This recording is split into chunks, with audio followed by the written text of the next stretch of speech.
Costly Rushikonda కాన్పం బుదిబండ అంటోంది కూటమి సర్కార్. అత్యంత వివాదాస్పదమైన రుషికొండ భవనాలు 2 ఏళ్లుగా నిరుపయోగంగా ఉన్నాయి. వాటిపై ఎప్పుడు నిర్ణయం తీసుకుంటారు, వినియోగంలోకి ఎప్పుడు తీసుకొస్తారు అనేది సగటు ఆంధ్రుడి ప్రశ్న. ఈ ప్రశ్నలకు అతి త్వరలోనే సమాధానం ఇస్తామంటోంది కూటమి ప్రభుత్వం. పలు సంస్థల నుంచి వచ్చిన ప్రతిపాదనలను ప్రభుత్వం పరిశీలిస్తోంది. రుషికొండ భవనాలు ప్రభుత్వమే వినియోగించుకుంటుందా, పర్యాటక శాఖకు అప్పగిస్తుందా, లేదంటే ప్రైవేట్ వాళ్లకు ఇస్తారా అనే సందేహాలకు సమాధానం చూపెట్టేందుకు తీవ్ర కసరత్తు చేస్తుంది మంత్రుల సబ్ కమిటీ. ప్రముఖ హోటళ్లు, టూరిజం సంస్థల నుంచి వచ్చిన ప్రతిపాదనలపై మంత్రుల కమిటీ చర్చించింది. హాస్పిటాలిటీ ఇండస్ట్రీకి ఇచ్చే అంశాన్ని పరిశీలించినట్లు మంత్రి పయ్యావుల కేశవ్ ప్రకటించారు. కానీ హోటల్ కోసం అదనపు స్థలం కావాలని అడుగుతున్నారట. దీనికోసం రుషికొండ కింద ఉన్న 9 ఎకరాలను గుర్తించారు. అయితే సిఆర్జెడ్ నిబంధనల ప్రకారం 7 ఎకరాల్లో ఎలాంటి నిర్మాణం చేయకూడదు. తమకు ఇదో సవాల్గా మారిందన్నారు. రుషికొండ భవనాల కోసం చాలా ప్రతిపాదనలు వస్తున్నప్పటికీ ప్రభుత్వం నిర్ణయం తీసుకోలేకపోతోంది. ఏ విధంగా వినియోగించుకుందామన్నా నిర్మాణాలు సహకరించడం లేదన్నారు మంత్రి పయ్యావుల. అవసరానికి అనుగుణంగా అదనపు గదులు నిర్మించేదానిపై ప్రభుత్వం ఆలోచన చేస్తుందన్నారు.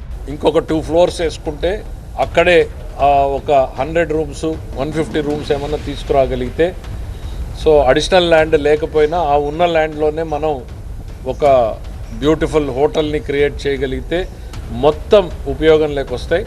దాంట్లో చివర ఉన్నటువంటి 2-3 బ్లాక్లు ఏవైతే ఉన్నాయో అవి ప్రజలకి ఆర్ట్ ఎగ్జిబిషన్స్ పెట్టుకోవడానికి, చిన్న చిన్న ఈవెంట్స్ చేయడానికి, కల్చరల్ యాక్టివిటీస్ చేయడానికి, ఇట్లాంటి వాటికి ఉపయోగించే రకంగా మల్టిపుల్ ఆప్షన్స్ పెట్టి కన్సిడర్ చేయడం జరుగుతూ ఉంది. 2 బ్లాకులు మినహా మిగిలిన వాటిని హోటల్కి ఇచ్చే ఆలోచనలో ఉంది ప్రభుత్వం. చివరి 2 బ్లాకుల్లో సాంస్కృతిక కార్యక్రమాలు, పర్యాటక అవసరాల కోసం కేటాయిస్తామంటోంది సర్కార్. గతంలో ఆదాయం వచ్చే హర్తా రిసార్ట్ ను కూల్చేసి పెద్ద పెద్ద భవనాలు కట్టడంతోనే ఈ సమస్య వచ్చిందన్నారు మంత్రి కందుల దుర్గేష్. గత ప్రభుత్వం తప్పుడు విధానంతోనే ఈ పరిస్థితి వచ్చిందన్నారు ఆయన.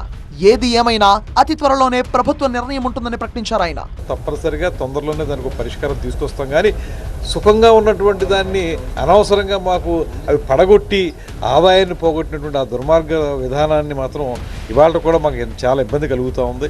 ప్రజలు కూడా అడుగుతూ ఉన్నారు ఏం చేస్తారనేటువంటి మాట. ఖచ్చితంగా హాస్పిటాలిటీ ఇండస్ట్రీ వైబుల్ ప్రాజెక్ట్ అవుతుంది మాకు. ఎల్లుండి మరోసారి సమావేశమై ఓ నిర్ణయానికి వచ్చే ఆలోచనలో ఉంది మంత్రుల కమిటీ. ఈ నెల 29వ తేదీన కేబినెట్ భేటీలో తుది నిర్ణయం తీసుకునే అవకాశం ఉంది.